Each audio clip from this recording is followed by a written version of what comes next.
Welcome back, everybody, to the Fantasy Hockey Hacks podcast, a proud member of the Heavy Hockey Network. I'm Devon Davidson, your host. With me, as always, Bruce Gunther, who climbed from the depths of his bathroom, maybe. I'm not sure where you came from, Bruce. Hope you're feeling better. How you doing?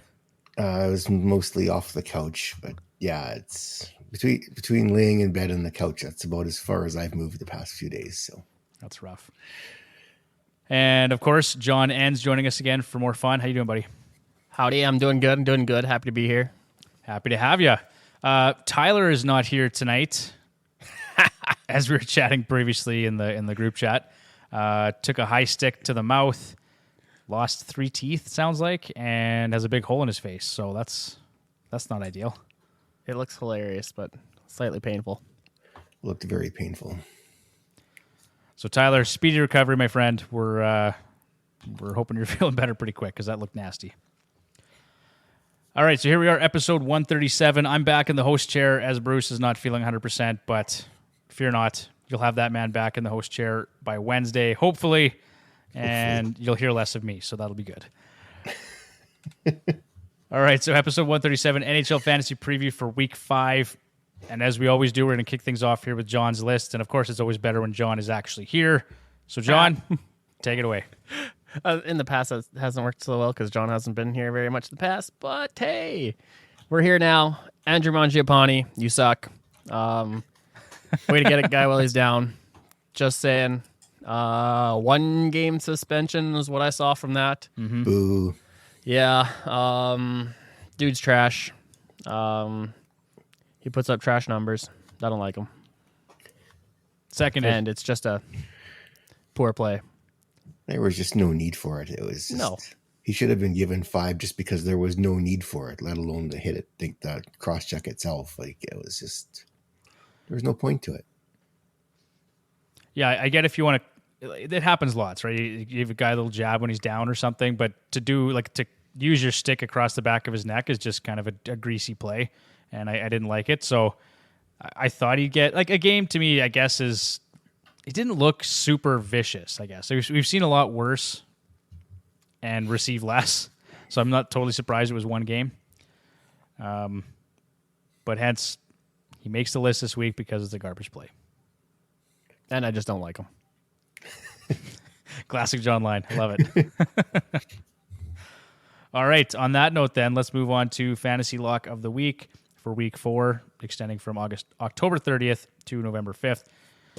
And this one, maybe a bit surprising. I don't know about you, John. Your eyes look big here too, but it pains me because of who he plays for.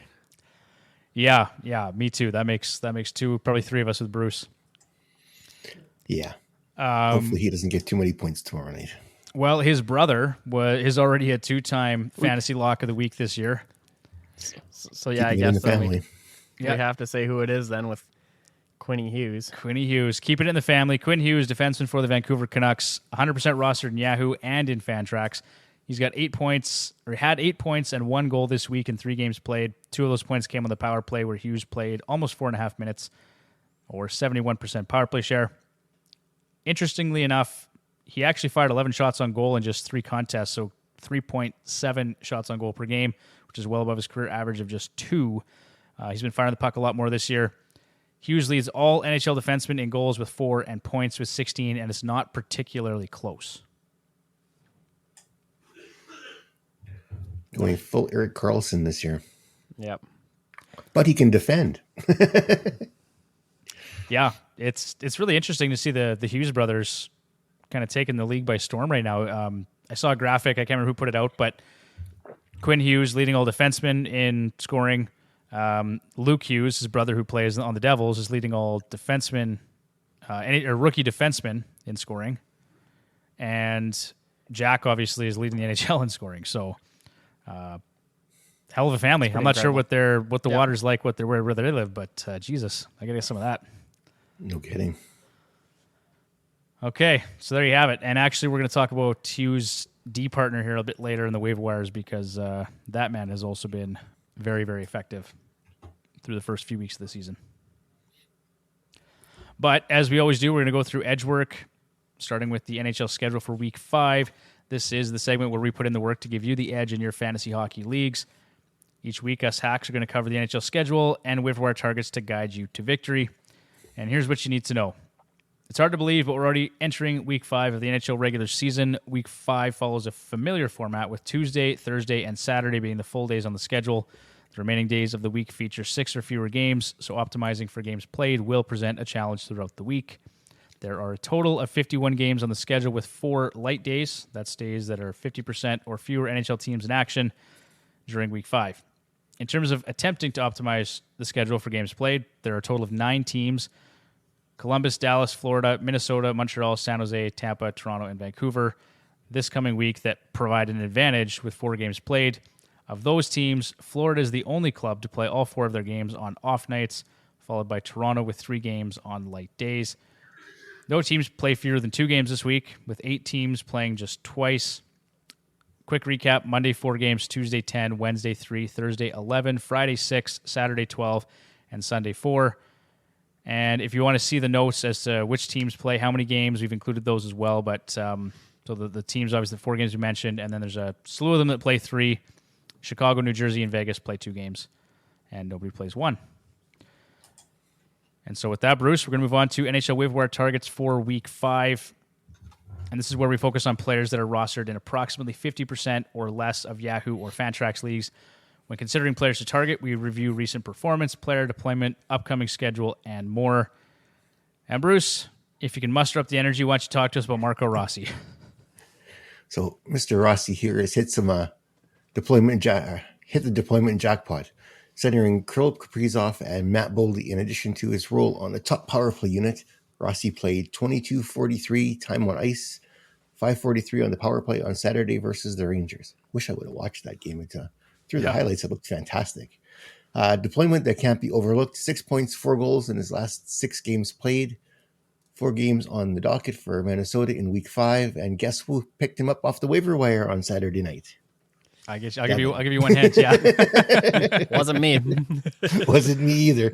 I was like, maybe I should go take a look and go, oh, Devon's already got him. Never mind. Yeah, done deal, boys. Sorry. Yeah, I couldn't help myself. I looked at his point totals and it was like, holy man.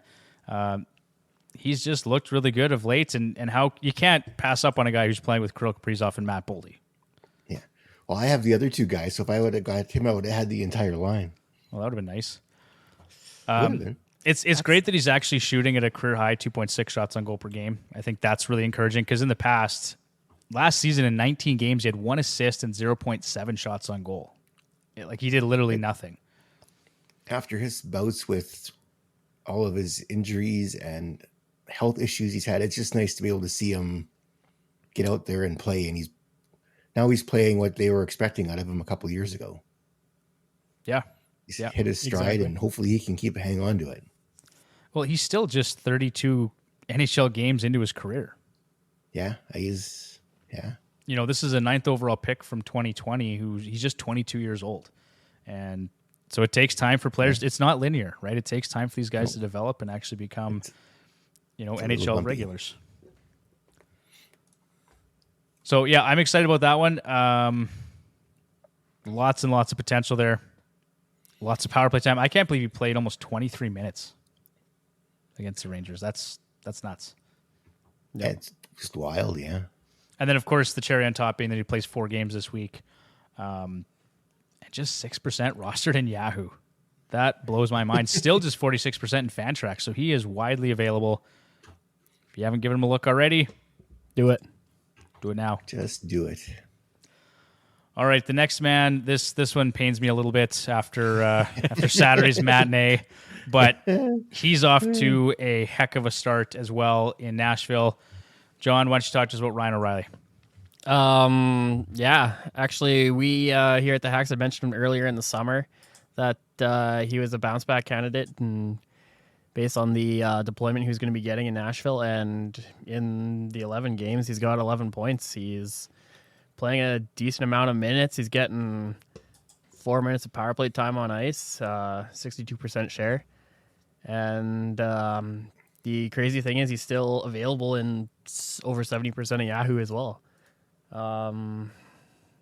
Yeah, it definitely pains to give a shout out to a guy who just destroyed the Oilers, but hey, this is fantasy hockey. You got to do what you got to do. So even if you don't like the guy, I guess you got to do it. Yeah, we try to remain impartial here on the show. Do we? Well, in terms of waiver wire targets, I mean, we have True. our opinions for sure, but unless your name's Corey Perry, or I guess I don't have to worry about Ryan Getzlaf anymore. So I don't even know if anyone would pick up Connor McDavid off the waiver wire right now. good Lord. You know what? I'm convinced I jinxed that man, Bruce. This is my fault. This run is my fault for sure. No, I think this has been coming for a while. I think the magic is finally gone, and it's time to address some roster needs. Well, since we're going off the rails, let's talk about that a little. No, this is good. This is good because I know we had talked about it previously. I mean, I had thought about adding the Edmonton Oilers to John's list this week just because they've been so abysmal. But John, Bruce, give me your thoughts. Like, what's it going to take to fix this team? Is it fixable before the end of the season? What's it going to take to fix them? Wow. What's the biggest issue they have right now in front of them? They can't Nobody keep the puck wants out to of the play. net, and nobody wants to play. Nobody wants, like, Connor and Leon don't look interested in playing at all. Like, it just doesn't. Connor doesn't have the jump. Leon doesn't want to. Like, there is no energy there at all from any of them. The guys that have the biggest energy, like, I don't know what Holloway did to get into, or maybe it's because Holloway hasn't put up any points, found his way back into Woodcroft's doghouse. But yeah, I don't know. You look at. So you look at McLeod, Fogle. Who's the third person on that line? well, that is Holloway. Holloway? Yeah. That has been their best line all season. They haven't scored yet, but in terms of you look at the way they play, Yeah. they have been the Oilers' best line all season. Yeah. I don't. It's interesting. I don't know. For me, Jay Woodcroft, when he first came in, he was, the players were praising him for rolling 3 and 4 lines. Yeah. And Derek Ryan said, everyone had a role and we all would play our roles and they had success doing that. And Woodcroft really got away from that towards the end of last season too, but it's just, he leans heavy on his horses, and it seems to be every coach has done that now that's come through Edmonton with Connor and Leon. Yeah. And I had really mixed feelings of the night to see Sam Gagner score 2 goals and basically be the Oilers' best player. That pained me. Yeah. You know what I mean? Pained me. But Gagner looked great, and the guy just is coming off double hip surgery, and he's, I don't even know how old he is, 35 years old. That shouldn't be the case where he's your best player when you have Connor McDavid, Leon Draisaitl, Ryan Nugent-Hopkins, Evan Bouchard. I've been sitting here for 2 years saying how much I dislike that guy and how much he sucks, and then he goes and he does that. So I guess, a slap in my face, but didn't that make you actually want to be continue just watching the Oilers? Because when Sam Gagner does stuff like that, he's so emotional about it, right? And he just he's invested. It makes you want to, as a fan, be invested in the team. Well, you look at what he's gone through too, right? He's got new hips. He's got everyone basically thought his contract was just a token gesture, right? That he's going to spend some time down in AHL and then he's going to join management somewhere, or is it something like that? To basically come up and then in one game play to hair over 13 minutes and basically be the best player on the ice for the game. Just like I said, that's what makes this team so perplexing. It's just like I said before, it's the team feels like because they're in such a situation that they can't do anything, they need to do something so wild and so crazy that the team realizes that, oh shit, I know the rumor mill's talking about trades and stuff like that. I don't think Hall will go off and do anything stupid, but you know what? They need to get rid of somebody. And not bottom 6 guy. They need to get rid of a top 6 guy. Who are they moving? That is, that's just it. Connor and Leon, can you really? Nuge, it doesn't matter what you do, you're going to get run out of town, but this team needs a wake-up call, a serious one. I guess the wake-up call will come when they play San Jose here later this week. If San Jose beats them, then they're pretty much not going to be allowed back into Alberta, I think, if that happens. But I don't know what to do with this team. They're capped out. They can't make any roster moves because they got no cap space. The players that are there, they don't want to play, so he can't even put somebody in the press box. Unless he starts playing defensemen as wingers, like that's about, I don't know what else you're going to do. Like, I just don't know. I have a couple issues with this team, and it's all over the ice. It's all over. It's management. It's everything. Like, the first thing I'll talk about is it does fall back on the players, right? At a certain point, like Stuart Skinner and Jack Campbell need to give you some saves, and they haven't done that. And John, you had mentioned it before we came on. They have a worse save percentage collectively than the San Jose Sharks do, and they just gave up 20 goals in 2 games. Right? So that's bad. You need better goaltending. It's been absolutely atrocious. The defense needs to be better. I understand they're trying to implement a new defensive structure. It's not working. So that kind of comes up on the coach too. Coaching's been an issue because he plays his bottom 6 guys 2 minutes a night, 3 minutes a night. Like I don't know, Bruce. I don't think you can really do much with your top 6, but they need production from the bottom 6 too, right? They what kills me is that, and someone else made this comment on Twitter. I thought it was hilarious. The Oilers were a middling team in 2005, 2006. They added Chris Pronger, Dwayne Rollison, Spacek. There's like a handful and a slew of names. Yeah, Michael Peck, I think, was one on the, like maybe he's on the team already, but they did that. They actually added impactful players somehow, and I get that it was a different time, but they added players that mattered, and those guys contributed. And what did the Oilers do this past summer? All they didn't make any meaningful changes to that roster. They added Connor Brown, and now that guy is on the IR again or wherever he's sitting, and we're going to pay him $3.4 million next season because. Well, and the guy that gave them some actual life last year when they traded for him is in Detroit right now. Yeah. Actually, 2 of them are. One is in Detroit and one's in Seattle. As much as Yamo was around for cap issues, you're almost beginning to wonder, did losing Kostin and Yamo have more of an effect on this team than we thought it would? Absolutely. Because it's like there is no... Look what Steve Yzerman's doing. Look at what he's doing, right? The Yzer plan. And I know a lot of people poo-pooed on that guy this summer, but like he brought in Daniel Sprong. Daniel Sprong's been fantastic. DeBrinket's been lights out. DeBrinket's been amazing. Look at what that team is doing right now. And I honestly, so a lot of this comes back to, I think we kind of have a lame duck GM. I think we need somebody who can actually make some creative moves and bring in impactful players. Because Edmonton, for whatever reason, you've got the 2 best players in the world, and you can't bring in impactful players to play in the bottom 6. We are not a better team on paper, and definitely not on the ice as the results have shown. It's just so frustrating to watch. And then, I wonder too if it's time for a coaching change. Like Woodcroft has a great winning percentage, but the team, and Bruce, you mentioned it, to me they look like a team that's playing to get their coach fired. Almost, yeah. I never thought of it that way, but that would make sense because it just, I don't know. Well, and the thing is, I don't mind. I find Woodcroft a little quirky, but I don't see him as a bad. I don't see him as a bad coach.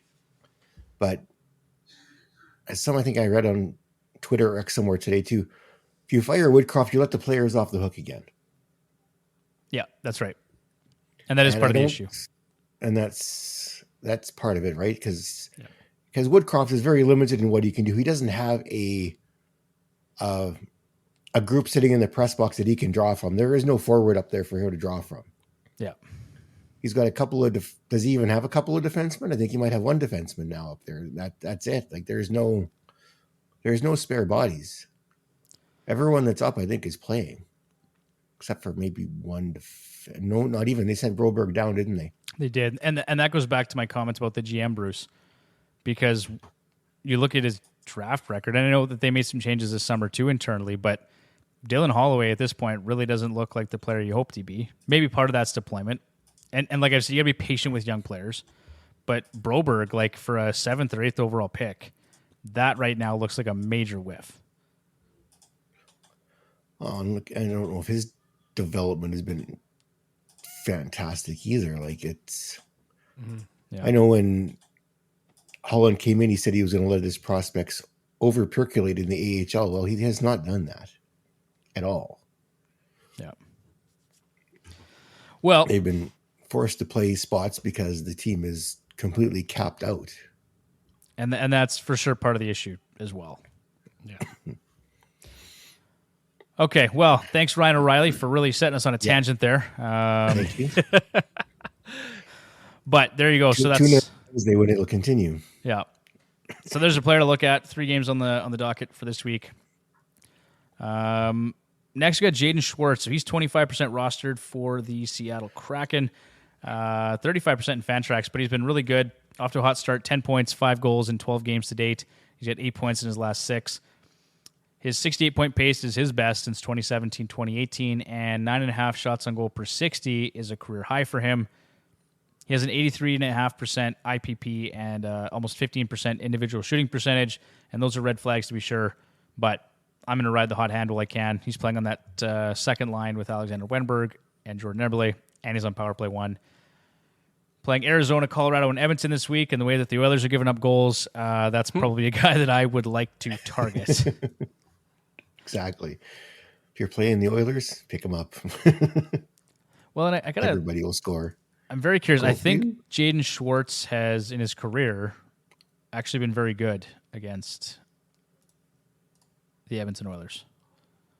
He has 7 points, 3 goals in his last 10. Not bad at all. Not bad at all. Plus a good Saskatchewan kid, so we're Absolutely. vote of confidence for him. We're biased. All right, let's talk about Riley Smith, Bruce. He's looking pretty good so far in Pittsburgh. Yeah, he's off to a great start in Pittsburgh. He's on pace for 90 points with 11 points, 6 goals through 10 games played. Smith has been particularly hot recently with 7 points and 4 goals over his last 4 games, and is claiming time on the top power play unit in the last 2 contests. For everything that's going wrong in Pittsburgh right now, he's one of the few things that's going in the right direction. So they can't seem to win either. But Riley Smith on power play 1, was that on your summer bingo card, Bruce? No, I did not. No, it was kind of my idea of their foul. And I talked at length about Carlson running that power play, right? Mm-hmm. So if they weren't going to run 2 defensemen on that, if they weren't going to run both Letang and Carlson on the first power play, there's going to be an open spot, right? And they've been kind of rotating people through. It's been Raquel, it's been Smith, and Smith is the latest one to be part of that. I want to give Brian Rust some love because that guy had 4 points against San Jose, and he's off to a fantastic start so far. And that guy probably deserves some time on power play 1 too. Yeah, considering his bad season he had last year, he's off to a good start this season as well. I think he's one of our bounce back candidates we talked about, Bruce. And Gino's been fire as well. So Yeah, he's been fantastic. He's on pace for almost 60 goals. He's got 7, I think, in 10 games. I'd love to see Malkin score 60 this year. That'd be fantastic. It would be actually. That would make me happy. All right. Left wing, right wing eligible too. So Riley Smith, available in about 50% of Yahoo and Fantrax leagues. Go give him a look.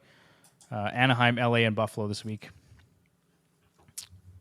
John, talk to us about Sean Monahan. I think we mentioned him maybe last week or the week before, but in past years, I didn't think we'd ever really be mentioning him again as a guy who's lighting it up. But Sean, he's been great.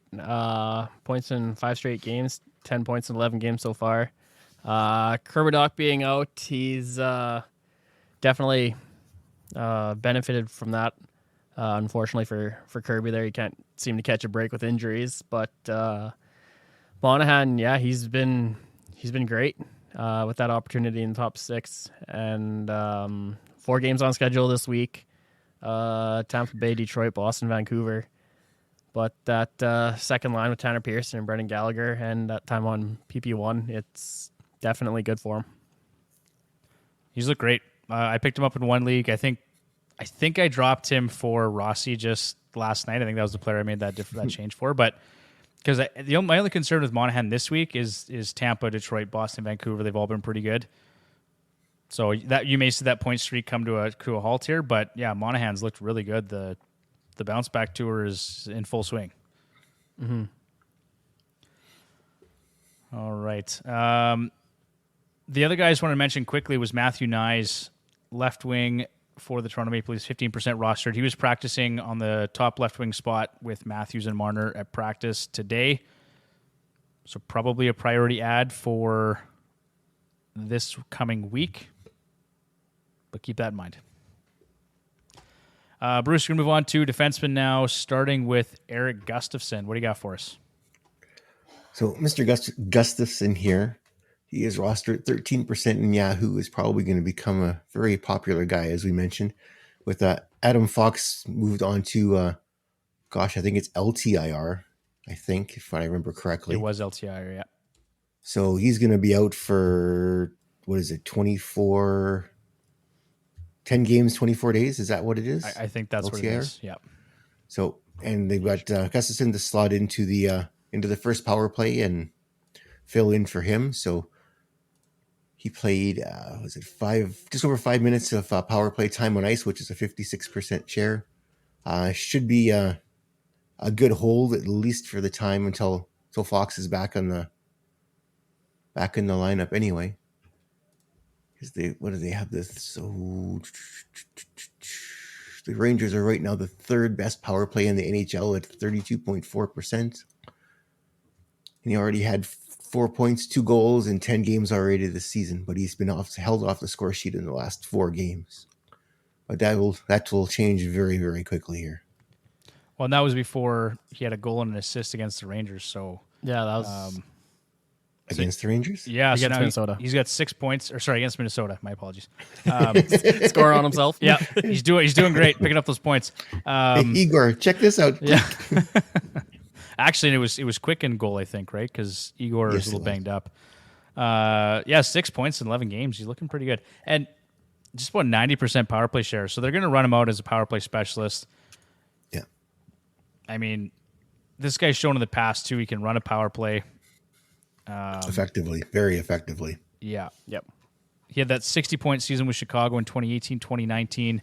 42 points last season with Washington and Toronto. He had 14 power play points last season. So Toronto should have kept him and not signed Klingberg and saved themselves some cap money. Yep, that probably would have been a smart play for sure. So yeah, I like that one. Playing with Ryan Linger on the second pairing is great, and then power play 1. So I got to talk about this one, John, and I'll good, because otherwise I would have pained me again. I'll let you talk about Kalen Addison, but Philip Hronek. So we talked about Quentin Hughes at the top of the show here. Philip Hronek, his D partner, has been absolutely lights out for the Vancouver Canucks so far this season. He is 68% rostered, but we just felt like, over 30% available still. Probably worth talking about a little bit. He's 85% rostered in Fantrax, so obviously it's not a well kept secret at this point. But he does play 4 games this week: Edmonton, Ottawa, Toronto, Montreal. Playing on the top pairing, like I said, with Quinn Hughes, and on power play 2. He's playing big minutes. I think he played 25. Well, he's averaging, I think, over 24 minutes a night, but 11 points in 11 games and 30% power play share. He looks like a really, really good option, especially in deep leagues. So I did pick him up as well, Bruce. You like to joke about me making my waiver wire picks public, but this is a guy who I was looking for someone to kind of help out on D, and I made that change. He looks really good so far. He has the pairing Hronek and Hughes, I think, is the top ranked pair in the NHL right now, if I remember correctly from them talking last night during the Hockey Night in Canada broadcasts. Yeah, he's looked good, and typically he's been a really nice option in bash leagues. So blocks, assists, shots, hits. 1.27 blocks per game right now this season. Typically he's been around or just over 1. And then for hits, right now he's at 0.73, but last year he was at 1.6. So some good category coverage that way too. And then if he's going to put up a few power play points, and then if the offense continues too, I think this is a valuable option for sure. Yeah, and like you said, he's putting up over 25, almost 26 minutes a night. So if you're at least counting them shifts, go for it. Got to get those shifts. Oh man! All right. Well, on that note, John, why don't you tell us about Kalen Addison? He's getting some shifts too. Yeah, Kalen Addison, rostered 5% in Yahoo, 57, and he's 57% in Fantrax. 4 games this week against the Islanders, Rangers, Buffalo, and Dallas. So he's definitely going to get some time. Playing on that top power play for the Wild, averaging over 17 minutes a night, nearly 70% power play share. He's got 5 points in 11 games, I believe. And yeah, it's definitely been his most promising season, and definitely excited to see what he's got coming. Like, he's just a young guy, 23 years old. So, yeah, nothing but good coming from him, it seems. So, definitely a good person to keep an eye on, especially with those 4 games. Yeah, again, lots of promise here. But just 91 games into his career too. So just another one of those young players who, over time, will become more valuable, hopefully. But hard to pass the 4 games in on the top power play unit there. So if you're looking for some power play points, that's a good option there too. All right, let's move on to goaltenders. And John, I'm going to go right back to you for Joel Hofer, because you were just talking about this guy, and then Bruce, I'll go to you for the last one. All right. Well, we brought up Joel Hofer just because of the inconsistency that's been St. Louis goaltending. Binnington, he's been really good, and then he sucked, and then he's, of course, as soon as he sucked for 3 games, and then he comes back and he's like, oh, I'm going to play well today. So, but Joel Hofer, he's been decent for the starts that he's gotten. Last couple games, he got that shutout against Calgary, and in Montreal, he had a over 900 save percentage on that one, a 909 with the 33 shots against. But yeah, it's just the inconsistency of Binnington. Sorry, sometimes that kind of has me a little concerned with rostering Binnington all the time. Joel Hofer, he's just a young guy, and he's going to be coming into the league, and he's been a stud anywhere he went. So I'm seeing good things from him. Yeah, I know he's looked great. He's got 2 wins his last 2 starts with a 1.50 goals against and a 950 save percentage. So hopefully he gets a little bit more of that net share moving forward. The problem, we've talked about this lots, is that Binnington is wildly inconsistent, but he's still getting paid like Correct. a legitimate NHL starter, and that's not going to change. And nobody's going to take that contract looking at his inconsistent plays. So now they kind of just have to ride it out and try to make it work with Binnington. Because at times he can give you some really good goaltending, right? Bruce, we joked about it earlier in the season. Like, I had picked him up just as like a 3rd or a 4th option on my roster. Yeah. And he gave me probably 3 or 4 really high quality starts. Yeah. Well, look in the playoffs. What was that, 2 seasons ago? Yep. Until he got hurt, he almost single-handedly removed the Colorado Avalanche from the playoffs. For sure. Once he got hurt, the Blues fell apart, but like, he was the only reason why St. Louis was in those games, and they were beating Colorado. Yep. And then he got hurt, but yet back in the regular season, the guy can't stop a beach ball. Like, I don't get it. But yeah, he's an odd one. But I think Joel Hofer, particularly if you're in a keeper or a dynasty format, this is a guy you got to keep a close eye on. And with his play, he's showing why. Yeah. If the season for the Blues goes as we all kind of project it's going to, I wouldn't be very surprised as the season wears on, you'll see Hofer getting more and more of the starts over Binnington, because they want to see what they've got here, and because they're going to be looking towards the future, and maybe they can find someone where they can either trade Binnington off, or we'll find a way to buy him out if the season goes historically bad again. I was just going to take a look actually at Binnington's contract, because I'm really curious what the buyout would be on that player. Oh, I never. I'm guessing it's not going to not be a nice number. Oh yeah, he's in year 3 of his 6-year deal. So that'd be 6 years at what? $6 million. So, well, yeah, sorry, yeah, the buyout you mean? So it's what? 2/3 over double the. Yeah. Or is it 1/3 over the buyouts? You're probably still looking at $2 million a season for the next 6 seasons to buy him out. Although that wouldn't be that bad, honestly. Just do it. Look at what Minnesota did. Their cap hits for the next couple of years are going to be ugly, Yeah. but they're going to find a way to do it. Okay, hold on. So if I did this correctly on Puckpedia, it looks like if you were to buy it out this season, he would be the actual cap hit would be $666,000 this year, next year, and then in 2025, 26 it goes to 1.6 million. Then in 2026, 27 it goes to 3.6 million, and then 2.1, 2.1, 2.1, 2.1. So it's a pretty significant cap hit, although the cap is going to continue to go up. Right. And it might make some sense. Does Bruce. go up. Yeah. If the cap does go up and Binnington doesn't have a good season, I'm all over that.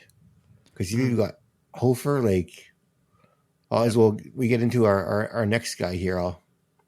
Something else came up. Well, I watched the Oilers game on Saturday afternoon. So, here let me talk about Mr. Allen first, and then we'll get into that. For sure. Yep, go for it. Next guy on our list here is Jake Allen. So he's also off to a good start for the season for the Canadians. He's sporting a 3-1 record in his last 4 appearances, a .940 save percentage, and a 2.2 goals against average. Gee, I wonder who got the team could use something like that right now. No kidding. Allen has been the better netminder in Montreal to date in what is a clear-cut tandem. With a 4-game schedule coming up, he's probably going to get 2 starts for the 33-year-old tender. So get to my story now. So watching the Oilers game, and just at the end of the game, they're saying how bad Campbell is and stuff like that. They brought up a list of goaltenders this season that were available at the time the Oilers signed Campbell. There was Allen, Dostal. There was a whole bunch of them. And they're all sporting 9, 10 or better save percentages and stuff this season. And it was just, and I think the most expensive goalie on that one, I think, was Allen. It was just amazing but it's like Holland focused in on Campbell. That's what he wanted. And as we all see how well it's going so far. Yeah. I don't know how they're going to get rid of that.